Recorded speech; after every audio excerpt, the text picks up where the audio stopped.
What's with you today, Newland? Still stuck at the police station? Nope, Joe. Today I'm all a tingle. Today the chief's trusting me with the scoop of the year. I'm going to court. I'm going to cover old Dr. Charlie's trial. Oh, well, at least you'll get a chance to get some shut-eye. Yeah. And I'm going to make a special request to have you do all my rewrites.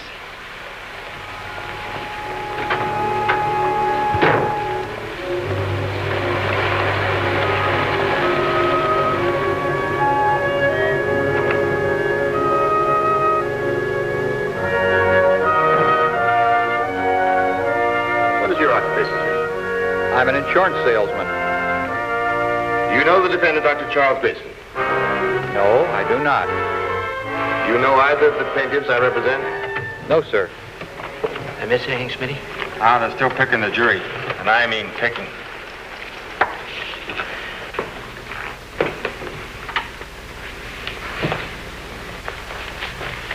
What is your occupation, Mr. Meek? I'm an exterminator. Bugs. Do you know the defendant, Dr. Charles Grayson? No, sir. Have you, or to your knowledge, has any of your relatives ever been treated at Dr. Grayson's clinic? No, sir. Do you know either of the plaintiffs I represent, Mr. Kent Grayson, Mr. Bert Grayson, nephews of Dr. Grayson? No, sir. Mr. Barstow? Oh. Mr. Carlston. What is your occupation, sir? I'm a chemist. Are you a member of any church? No, sir. Then I assume that you're not what is variously called a tither or a regular giver to a church. No, sir. Oh, Mrs. Burton, I believe I forgot to ask you this before. Do you belong to any church? Yes, sir. Oh, and do you make it a practice to give money to your church? I always give a proportionate share of my income. Thank you, Mrs. Burton. That's all. You're excused. I must caution you, Mr. Palmer. You have only one peremptory challenge left. Miss Maxine Spelvana, please step into the jury box.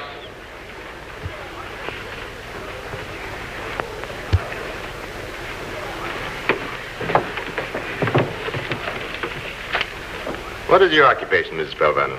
I'm an editorial writer. Are you a member of any church? No, I'm not. Do you believe in the customary practice of giving to a church? I do not. Don't take it so seriously, Peter. This last one is even worse than the others. Look, so far there are no more than 3 or 4 of these jurors who'd be sympathetic to our side. We're not looking for sympathy, Peter. But Dr. Antagonistic jurors such as these appear to be could condemn us in 5 minutes. Don't worry, Peter. It'll be all right.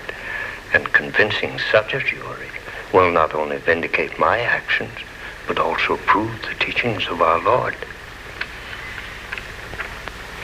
Your turn, Mr. Grover.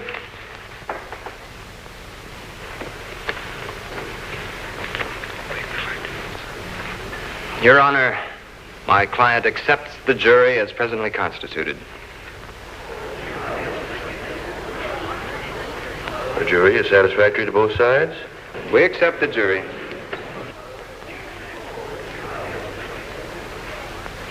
The jury is satisfactory to us. Swear the jury. The jury, please rise.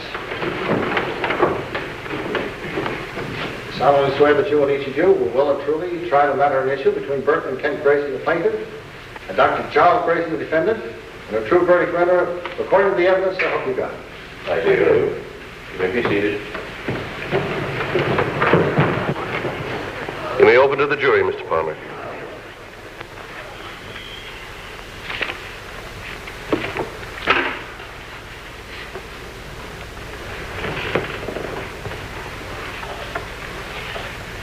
Ladies and gentlemen, this is a most pathetic case.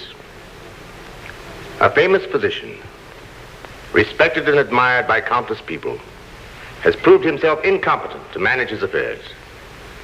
This court has already issued a temporary injunction restraining him from disposing of his property. Now it becomes my painful duty to present evidence that will prove him mentally incompetent and therefore one who should be prevented from impoverishing himself. It may surprise you to know that though I represent the plaintiffs, My sympathy is with the defendant. And I feel that you, too, would be likely to be sympathetic. However, may I remind you that this legal action was not brought against the defendant, but for his welfare and protection. And we feel certain the evidence we are about to present will convince you that the defendant's aberrations warrant a verdict for the plaintiffs. Thank you, ladies and gentlemen. You may call your first witness, Mr. Palmer. Mr. Jess Northup, please. Mr. Jack Northup, please take the stand.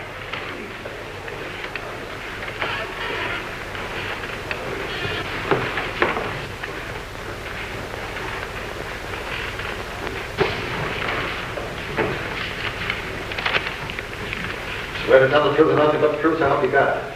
I do.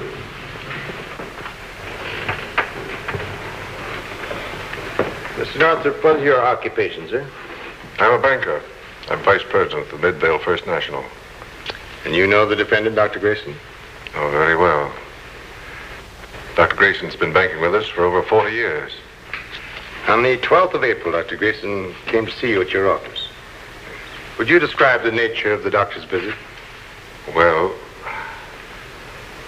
he came to make a rather, unusual request. Nice to see you, Doctor. Thank you, thank you. Well, what can we do for you? Jess, I'd like to transfer about $10,000 into a special account. Well, that's simple enough. What type of account, Dr. Charlie? An ordinary checking account under the name of Charlie. This is something special, Jess. You see, there are a lot of people in this old world who need a helping hand. We've all sorts of welfare and religious agencies to take care of the needy. I know, but some of the people I mean are usually considered unworthy or ineligible. But Dr. Charlie, don't you think a trained social worker is a better judge as to who's deserving or not? That's a debatable question, Jess. But be that as it may, I still want to open that special account, if I may. Just under the name of Charlie? Yes.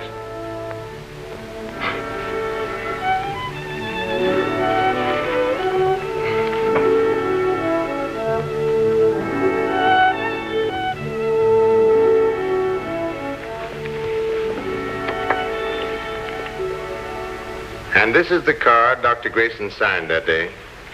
Yes, sir, it is. Mr. Northup, did you form any opinion as to the rationality of Dr. Grayson's request? I object. I'd rather not answer that question, Your Honor. Objection sustained. Your witness, Mr. Grover.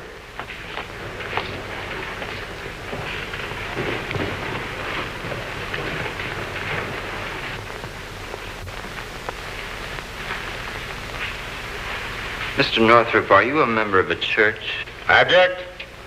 Whether or not the witness is a member of the church is irrelevant. Your Honor, the question may appear irrelevant now, but we intend to show its relevancy later. Then if the court still deems it irrelevant, we will agree that it be stricken from the record.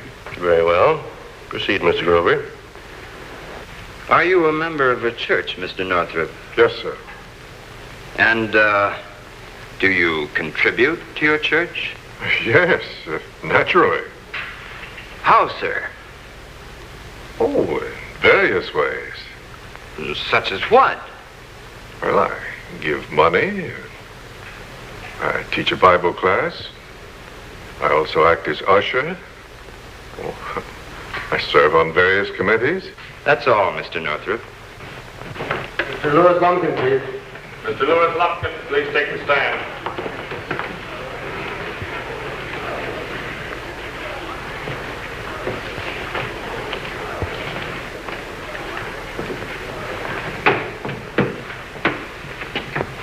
Swear to tell the truth and nothing but the truth, so help you God.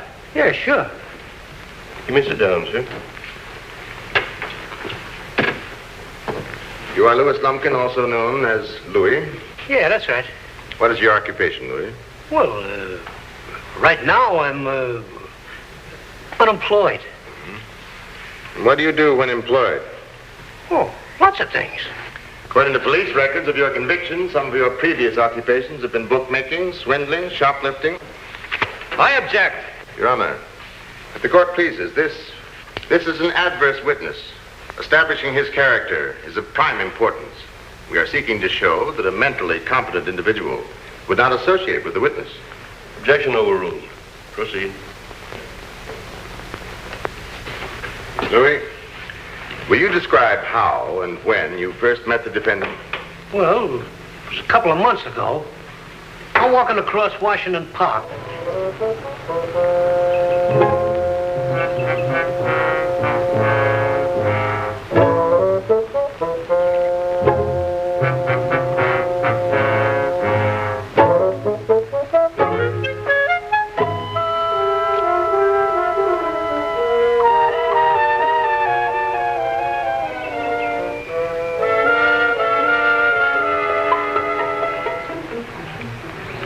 Morning. Beautiful day, isn't it? Yeah, maybe. Some people. What's the matter, my friend? You seem troubled. Troubled? Now, that's a mild word, brother. A mild word. Me,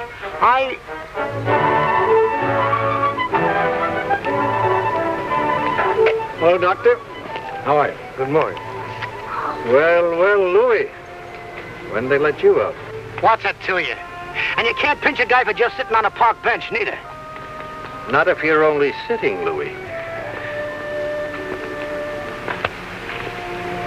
You shouldn't let resentment embitter your life, my friend.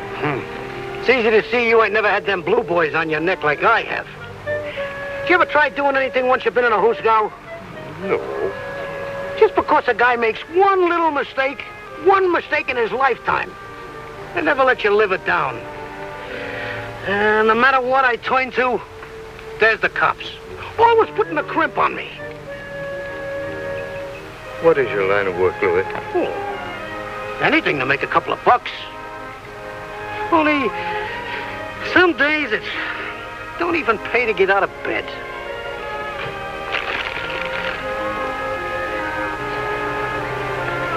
From the little I gather about you, my friend, I surmise you've had more than your share of disappointments. You can say that again. And I got a hunch the worst is yet to come. Would a few dollars help to tide you over? You kidding? Hey, you on a level? Of course, my friend. Why? Well, I understand that there are times and circumstances when a few dollars might change a man's whole outlook on life. You can say that again, too.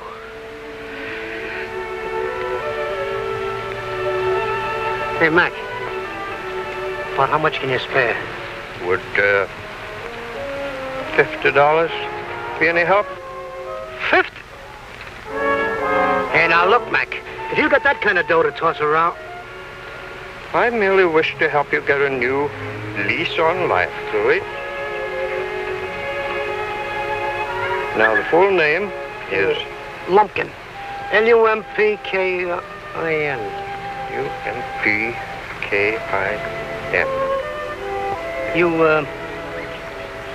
ain't got no cash on you, huh? Oh, don't you worry, Louis. You'll find that check is good.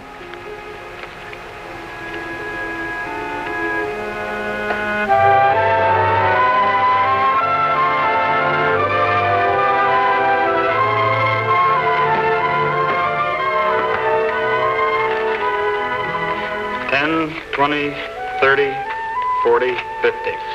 Thank you, sir.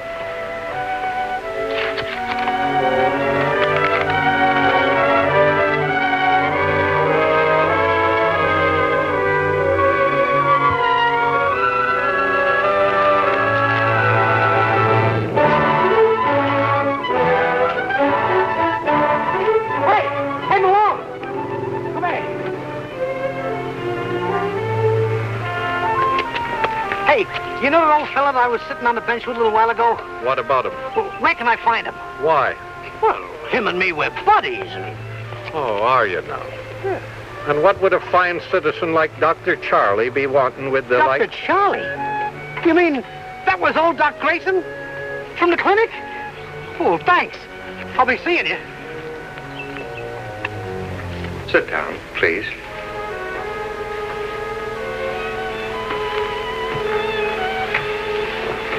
Doc, this is the Mrs. Dalton I was telling you about. She got no friends, and her Freddie just died, and she ain't got no dough for his funeral. I'm terribly sorry to hear about your plight, Mrs. Dalton. Tell me, what can I do to help? It's like Louis told you, Doctor. I'm in a bad fix.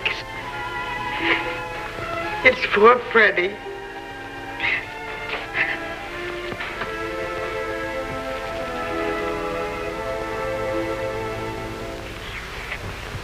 And altogether, how much did you receive from Dr. Grayson for Freddie's funeral, Mrs. Dalton? $400. And how much did you give back to Louis? $200. And lastly, Mrs. Dalton, who was Freddie?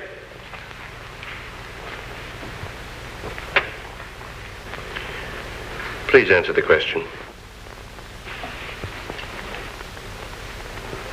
Come, Miss Dalton, tell the jury. Who was Freddie? Freddie was...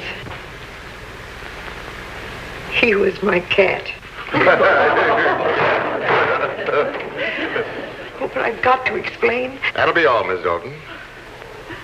Your witness, Mr. Grover. No questions of the witness at this time.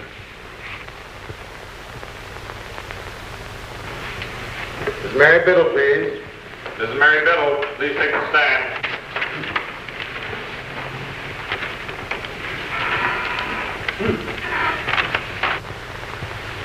Did you know one of your own servants was going to testify against you? I guess Mary didn't approve either.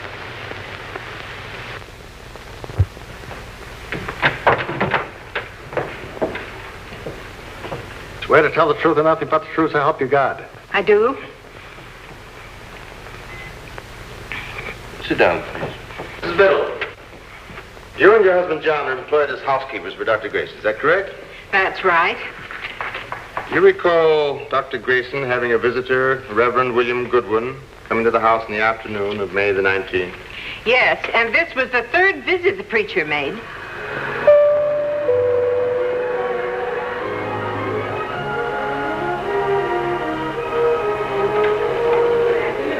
Hello, Mary. Is Dr. Grayson in? Yes, yes.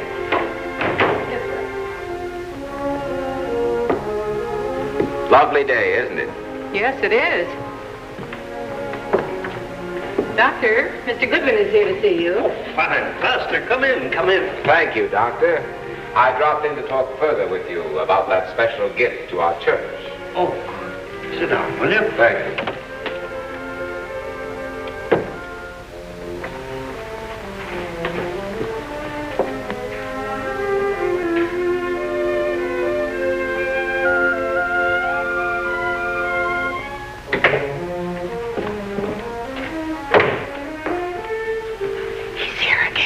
Yes?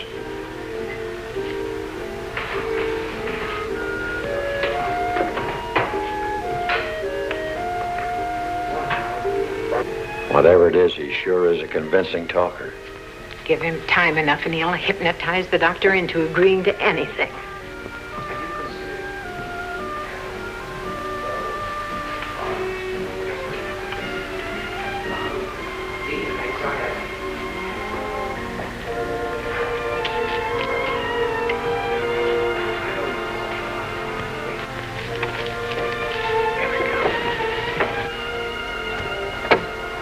Thank you so much, Dr. Grayson. You're most generous. It isn't very often that we're offered a gift of $50,000. Oh, please don't mention it, Pastor. I only wish I'd done this a long time ago. Goodbye, Doctor, and God bless you. Goodbye, Pastor. Just imagine it. $50,000. Why, Dr. Grayson must be... That's all, Mr. Biddle. Your witness, Mr. Grover. No questions of the witness at this time. You may step down, Mr. Biddle. Mr. Richard Gorman, please. Mr. Richard Gorman, please take the stand. Swear to tell the truth and nothing but the truth, so help you God. I do. Mr. Gorman, what is your occupation, please? I'm a licensed private detective. You were hired to check on Dr. Grayson to gather certain evidence? That's right. Mr. Gorman, in your own words, would you describe to the court and jury what you observed?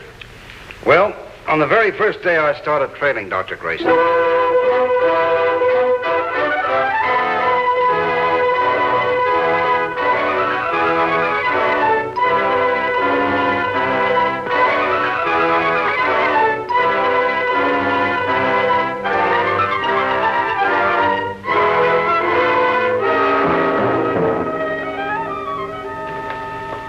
Ladies and gentlemen, there are times when half-truths are worse than deliberate perjury. I object. The defense counsel has no right in his opening statement to challenge and impeach the character of our witnesses. Let's hear what Mr. Grover has to say. No, ladies and gentlemen, we are not attempting to impeach these witnesses. We will not even attempt to refute the facts they have testified to. But, Your Honor, my opponent has already characterized the testimony as half-truths and perjury. Your remarks are out of order, Mr. Palmer. Proceed, Mr. Grover. Ladies and gentlemen, to enable you to reach a just verdict, we will recall some of these witnesses, and by their own additional testimony, prove that the so-called aberrations of the defendant were in truth the sane impulses of a benevolent and godly man. A man who realized that he never could have reached the pinnacle of success without divine help. A man who came to feel that all of his worldly goods and possessions were not actually his, but God's. Would you please call the Reverend William Goodwin? Reverend William Goodwin, please take a stand.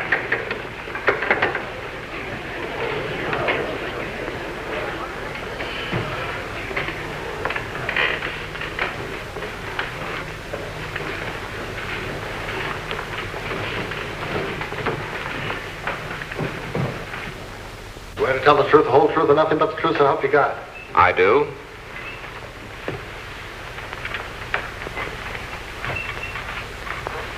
Mr. Goodwin, what is your vocation?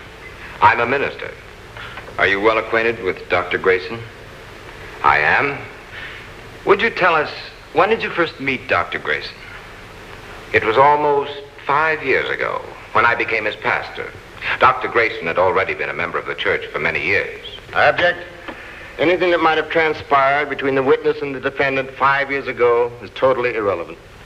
Your Honor, is not the motivating factor which inspired my client's actions relevant to the issue? Objection overruled. You may proceed. Now, Mr. Goodwin, as Dr. Grayson's pastor, were you well acquainted with him? Not especially. I didn't come to know the doctor really well until about 2 years ago, when I went to see him at his clinic. Pastor Goodwin is here, Doctor. Oh, Pastor, come in. Dr. Grayson. Won't you sit down? Thank you. Well, what can I do for you? I'm here on behalf of Jimmy Daniels. You know his family are members of our church. The child's had an injury which your staff... But, Pastor, this is a case for our medical staff. While I'm still head of this institution, I'm no longer active as a surgeon. Doctor, this is a matter of life and death. Jimmy's had a brain injury which your staff claims will leave him an imbecile. He needs an operation, and I understand that you are the only one here who could perform such a delicate operation. But, Pastor, I've been leaving all surgery to our staff. At my age, these old hands are beginning to be clumsy. It may be in your power to save the boy. Won't you try it, Doctor? Yes, Doctor. Please bring me the James Daniels file and ask Dr. Wagnall to step in my office.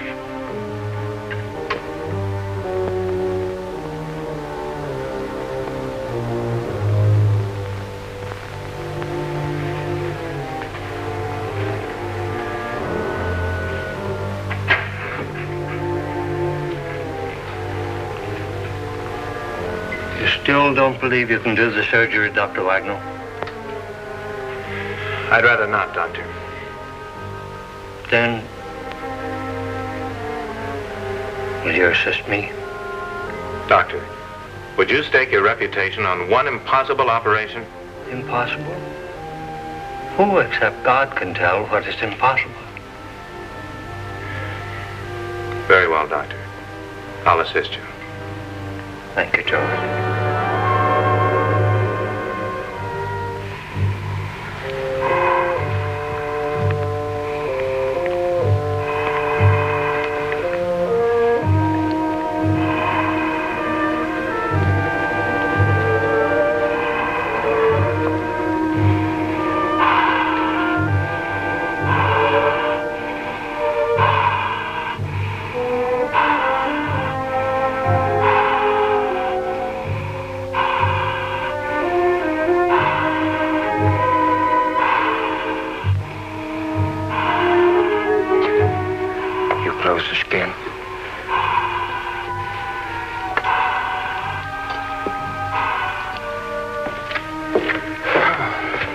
Glad that's over. Yeah. The Lord was surely with us on that one. You're still the old master, Dr. Charlie. Those old hands are priceless. Yes. They are priceless, aren't they? But believe it or not, for a man so endowed, I've been most ungrateful. Ungrateful? To whom? For what? For everything, George. For these God-given hands. For the fame and fortune they brought me. But what's much more, the opportunity to use them. But you've earned it all. You're a self-made man.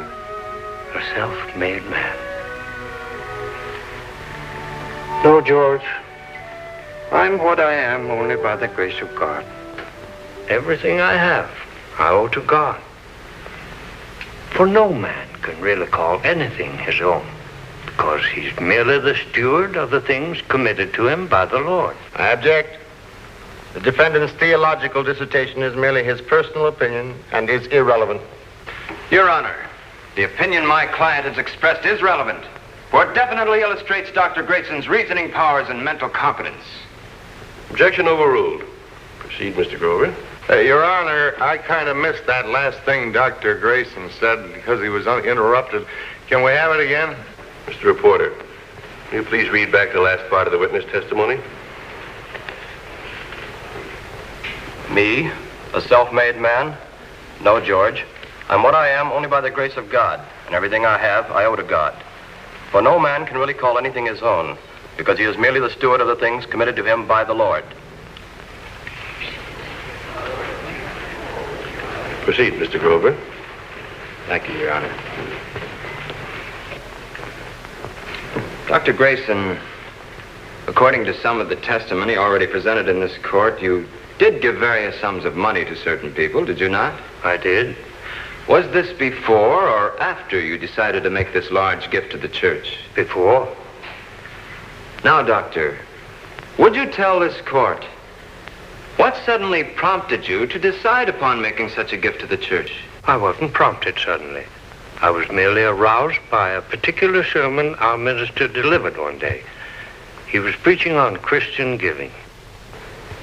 Yes, my friends, Christians must give because giving is part of true worship. Our offerings are the measure of our faith and our love.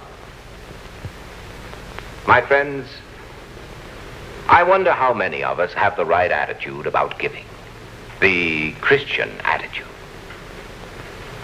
When the scriptures say, ye are not your own, they mean exactly what those words imply.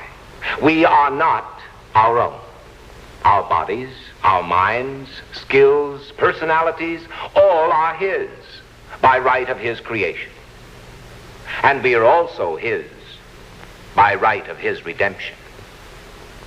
That is why the Apostle Paul is quick to add, ye are not your own, for ye are bought with a price. Yes, every one of us is a purchased individual, purchased by God. And the price.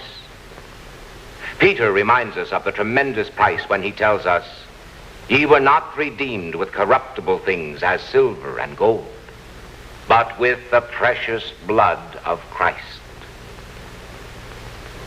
Ye were bought with a price. Therefore glorify God in your body and in your spirit, which are God's. My friends, I sometimes ask myself, in view of the infinite power and infinite love which a gracious God has bestowed on us poor sinful mortals, what return is he getting on his investment?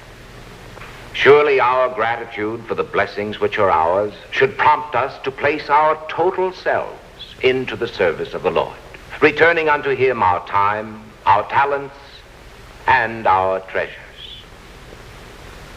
Giving to Christ is a vital part of our living for Christ. The stewardship of the gospel is our obligation, our responsibility. And if God so loved us that he gave his only Son for our eternal salvation, should we not express our gratitude and return Christ's love for us by liberally supporting his program for spreading the gospel at home and abroad? Remember this. The purse always follows the heart. If we are his, and surely we are, then let us be used for his purposes. That his name may be hallowed, that his kingdom may come, that his will be done.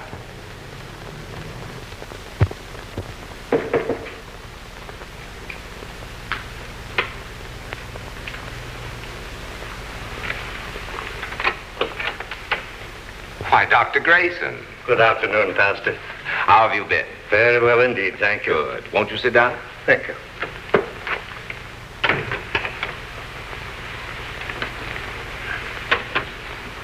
It's good to see you again.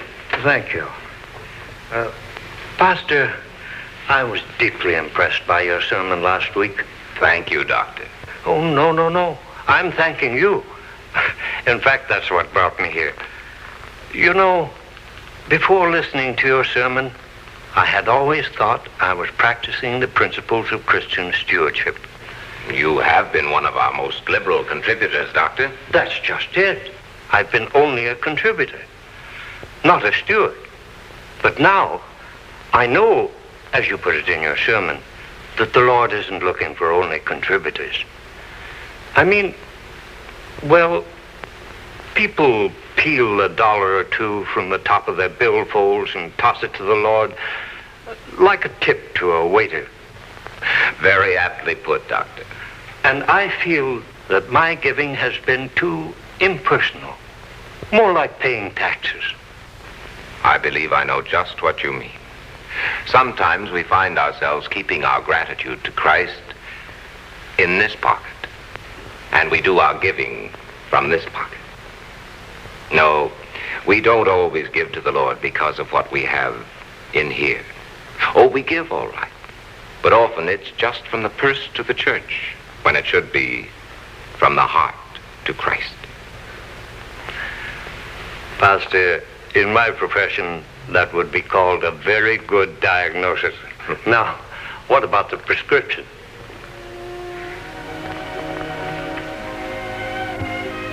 Early in my ministry, my mother gave me a prescription. William, she said,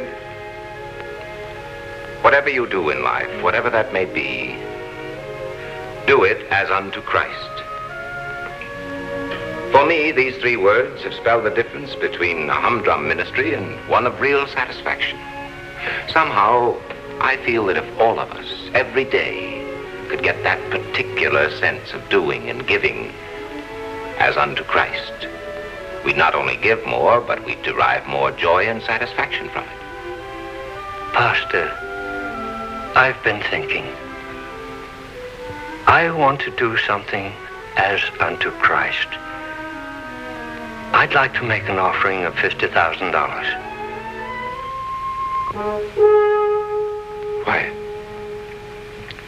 Why, Doctor, that's wonderful, Doctor.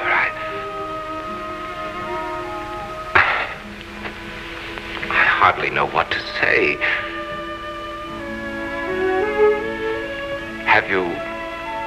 Have you decided how you'd like your gift to be used? Well, frankly, no, I hadn't. Why don't you take a few days to think it over? Very well. Will you stop in at the house in a couple of days? We'll discuss it further.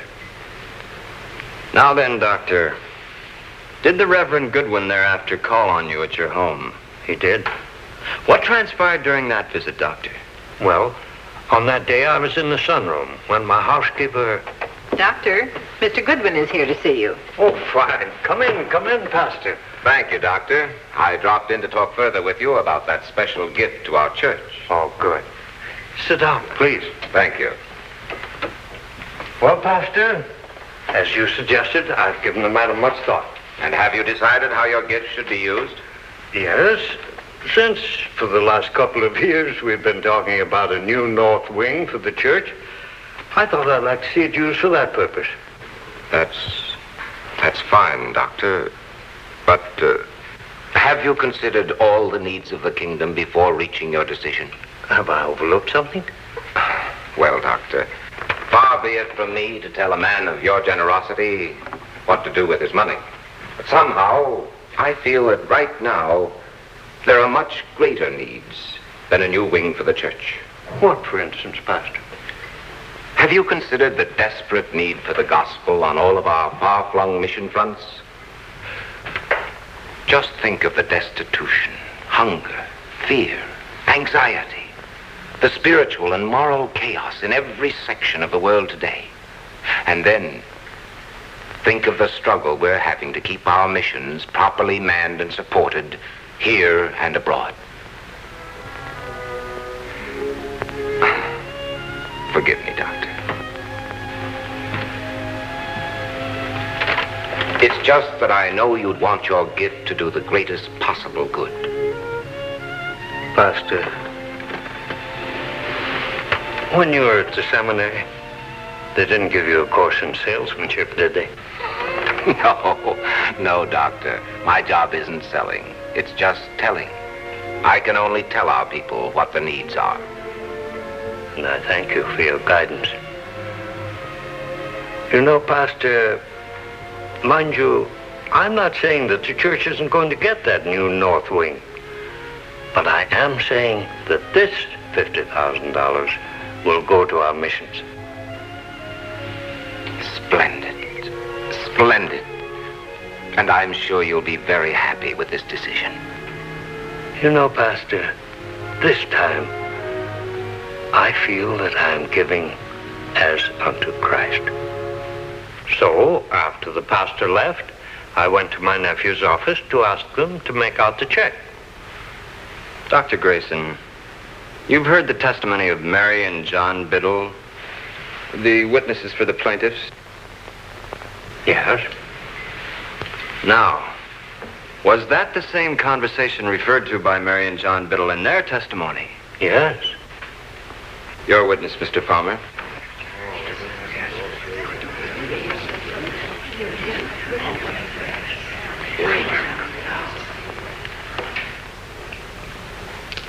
Dr. Grayson, isn't it a fact that prior to your better acquaintance with the Reverend Goodwin, your stewardship at the church left a great deal to be desired? That's very true. I could have done much more. Dr. Grayson, will you admit that except for the persuasive influence of your pastor, you never would have considered making such a large gift? If you mean by persuasive influence, his guidance towards better stewardship, then the answer is yes. Your Honor, the witness's answer is evasive. I move it be stricken from the record. Dr. Grayson, please try to answer the question yes or no, if you can. I will repeat the question. Dr. Grayson, will you admit that except for the persuasive influence of your pastor, you never would have considered making such a large gift? No. He merely opened my eyes, that's all. Dr. Grayson, can you give me any reason, any understandable reason, which actually prompted you to make such a large gift to the church in the first place? Mr. Palmer, There is only one reason why I wish to give that money to the church. It comes from here. I only wish you could understand my gratitude to Christ and all that he has done for me. That's all, Doctor. Thank you, Doctor. You may step down. Dr. James Brady, please. Dr. James Brady, please take the stand.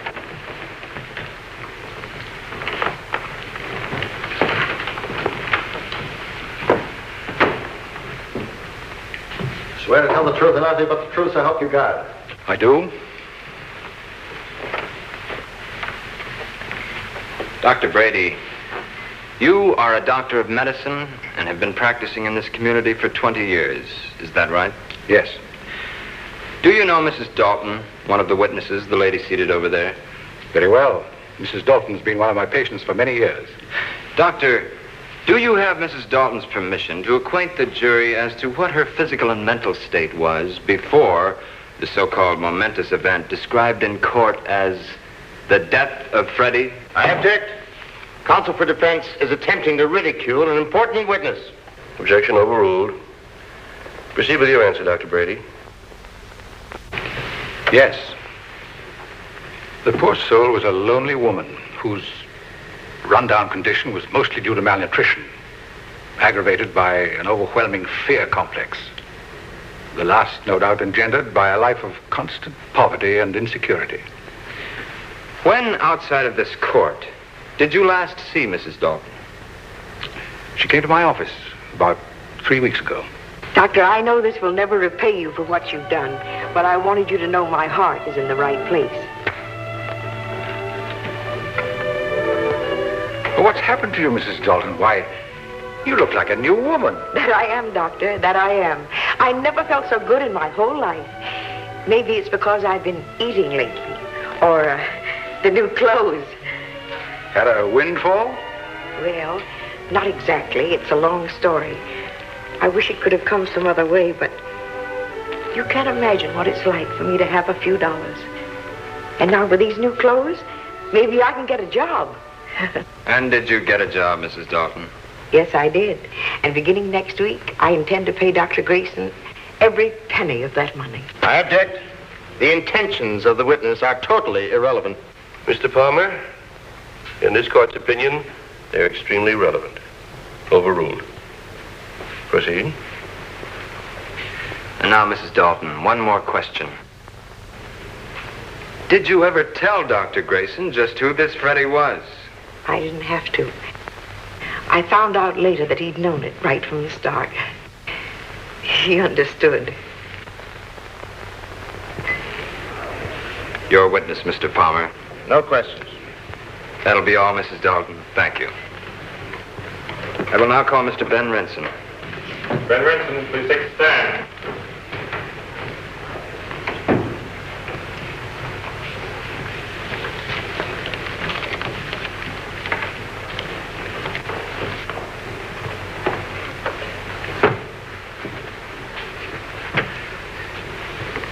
Swear to tell the truth and nothing but the truth, so help you God. I do.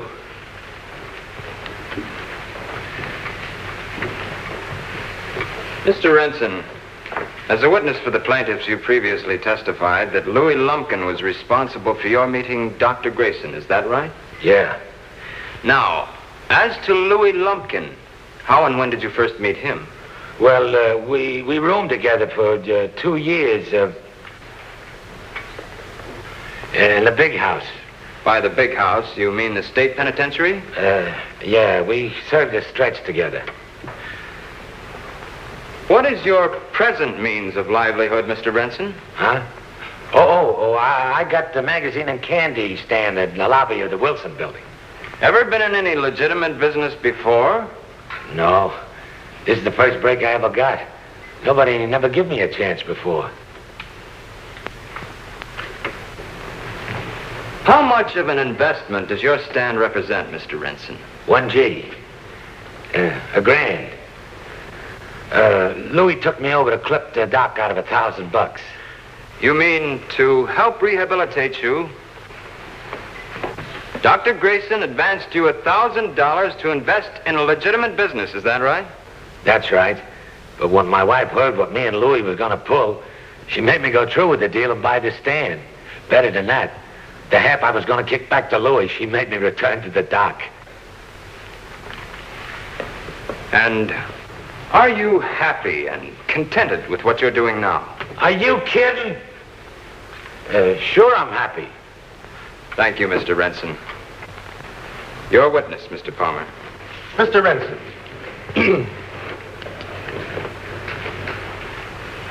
What else do you sell at this so-called magazine and candy stand? Peanuts, popcorn, and comic books for kids. Oh, come now, Mr. Renson. Isn't the stand up front for some illegal enterprise? Don't you take bets on horse racing? No, sir, not mine. You must have been placing your bets someplace else. Considering your past record, Mr. Renson, it is only natural to assume that you would turn to some illegal means. I object.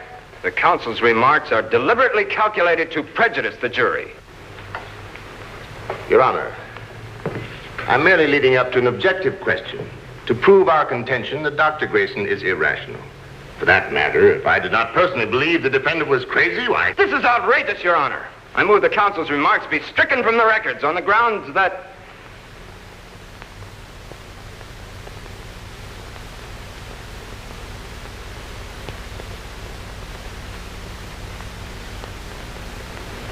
On second thought, I withdraw my motion.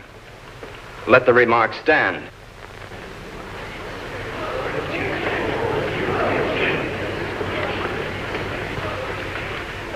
Very well, gentlemen. Proceed, Mr. Palmer. No further question. Call your next witness, Mr. Grover. Mr. Palmer, will you please take the stand?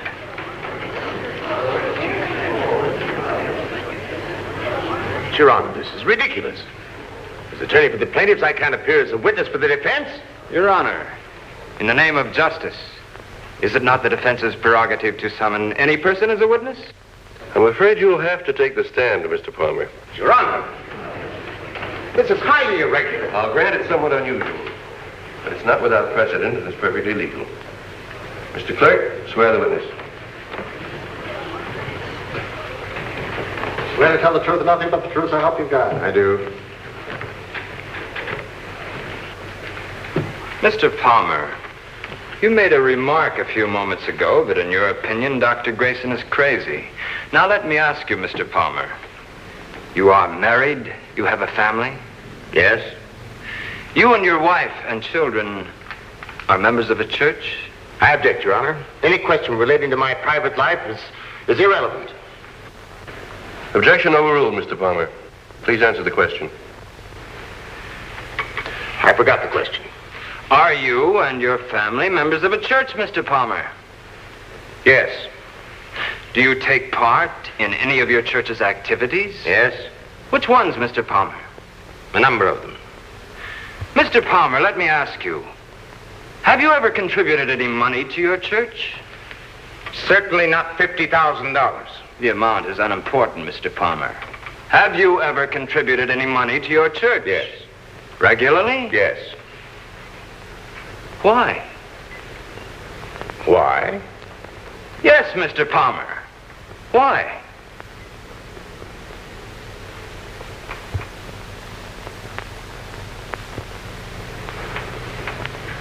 Why?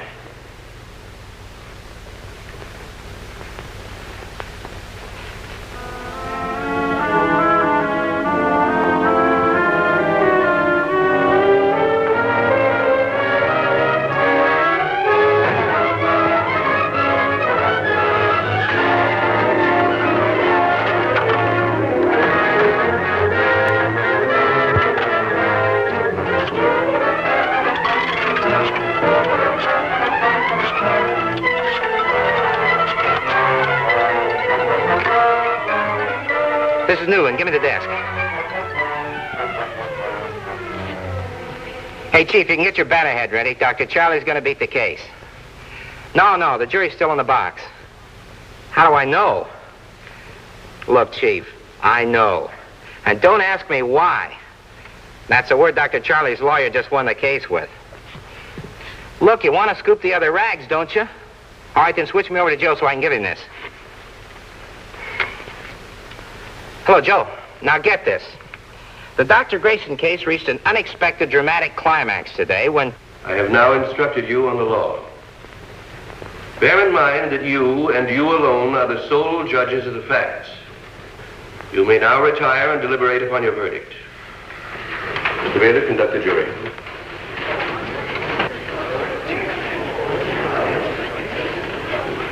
Your Honor, it will not be necessary for us to retire. The jury has already arrived at a verdict. What is your verdict? We find for the defendant, Dr. Grayson.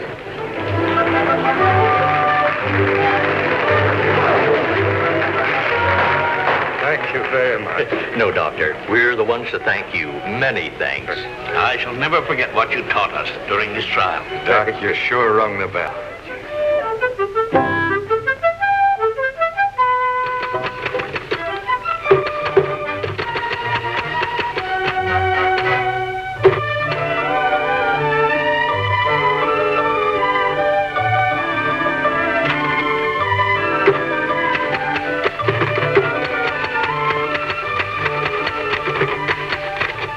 Yeah, I got it. Anything else? Good rewrite. Hey, listen, Newland. Even you could rewrite this into a Pulitzer Prize. Yeah, so what?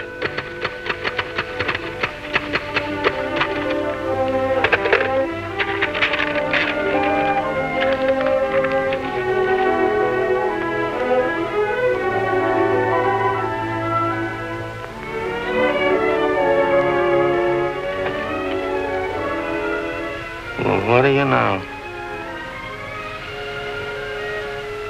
The sun's breaking through.